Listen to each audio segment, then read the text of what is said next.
आज हम शुरू करेंगे memory. A computer must have a place for holding the instructions. Computer में एक प्लेस होता है जहाँ पर सारी की सारी इंस्ट्रक्शंस रखी जाती हैं and data on which the program will operate, और वो पूरा डाटा जिस पे हम प्रोग्राम बनाते हैं और उसको ऑपरेट करते हैं। The place which is use for this purpose, वो प्लेस जो इस पर्पज़ के लिए यूज़ किया जाता है उसको हम बोलते हैं memory. Memory is divided into locations such as bytes and words, and these locations are identified by address। जो एड्रेस होता है उससे हमें पता चलता है। A memory operation is use to read और राइट वन मेमोरी यूनिट। जो मेमोरी ऑपरेशन है वो यूज़ किया जाता है रीड और राइट करने के लिए किसी भी वन मेमोरी यूनिट को। इन ए रीड ऑपरेशन, जब हम रीड करते हैं, the processor provides the address.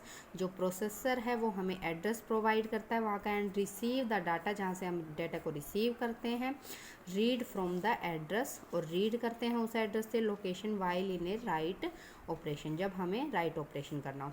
Data is written at the particular address. जो डाटा है उसका एक पर्टिकुलर एड्रेस होता है। Memories of two types, primary memory and secondary memory. Primary memory, the memory which is always available to the processor is called the primary memory. Processor के लिए, processor में जो ऑलवेज हमारे लिए अवेलेबल रहती है वो होती है हमारी प्राइमरी मेमोरी, या फिर उसी का नाम होता है मेन मेमोरी। हाईलाइट कर लेना इसको। This memory is made up of magnetic cores और semiconductor circuits and is respectively called core memory. क्योंकि ये कोर से बना होता है तो इसका तीसरा नाम है कोर मेमोरी और semi conductor memory. It is further divided into two types. इसको फिर से टू टाइप्स में डिवाइड किया गया है। अब प्राइमरी मेमोरी के हमारे पास 4 नेम्स हो गए हैं: primary memory, main memory and core memory और semi conductor memory.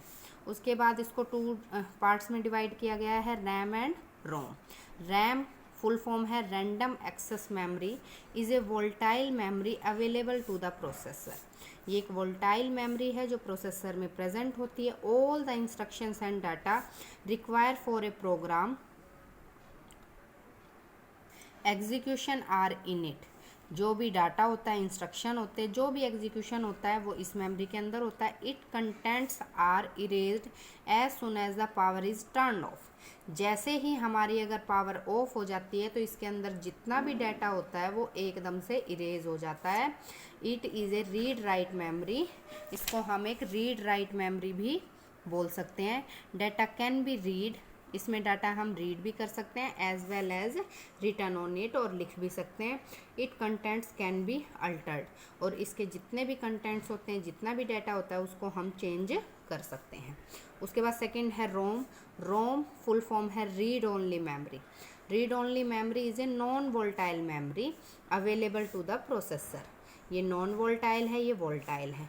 All the information regarding the functioning of computer, computer की फंक्शनिंग के लिए जितने भी इंफॉर्मेशन होती है, इज़ स्टोर्ड इन इट, इसके अंदर स्टोर होती है। Its content are non volatile and can not be altered once return. एक बार उनको लिख दिया जाए तो वो चेंज नहीं होते हैं। As its name suggested, data can only be read from it. जैसे कि इसके नेम में बताया गया है रीड ओनली मेमोरी, सो इसके अंदर हम रिटर्न नहीं कर सकते, ओनली रीड कर सकते हैं। It is supplied by the manufacture and contain information about the functioning of the processor. ये हमें मैन्युफैक्चर एंड कंटेन्स इंफॉर्मेशन बताती है जिससे हमारा प्रोसेसर क्या करता है, फंक्शनिंग करता है आगे। सेकेंड मेमोरी हमारी होती है secondary memory. Primary memory is limited in size and storage. जो हमारी प्राइमरी मेमोरी होती है उसकी एक लिमिट होती है साइज़ और डाटा को स्टोर करने की। Many times it happens that the data and program are large enough to the store in the main memory. तो मेन मेमोरी का मतलब है प्राइमरी मेमोरी। कई बार डाटा इतना ज़्यादा होता है कि हमारा मेन मेमोरी के अंदर वो नहीं आ पाता। The instructions and data are then stored in the second memory और एक्सिलरी मेमोरी। तो हमें एक दूसरी मेमोरी की ज़रूरत पड़ती है जिसके अंदर हमारा डाटा स्टोर होता है, दैट इज़ सेकेंडरी मेमोरी, या फिर उसको एक्सिलरी मेमोरी भी बोलते हैं। Some standard storage device are hard disk. जो हमारे सेकेंडरी मेमोरी के लिए यूज़ किए जाते हैं, hard disk, floppy disk, magnetic tapes, CD ROMs, magnetic dumps, ETC। It is a non volatile memory, ये भी हमारी नॉन वोल्टाइल मेमोरी होती है। प्रोग्राम्स, डाटा और any other information kept in secondary storage device can be easily transfer to the primary memory. इसके अंदर जितना भी डाटा स्टोर होता है, जब हमें ज़रूरत होती है तो हम उसको इजीली ट्रांसफ़र कर सकते हैं इन प्राइमरी मेमोरी।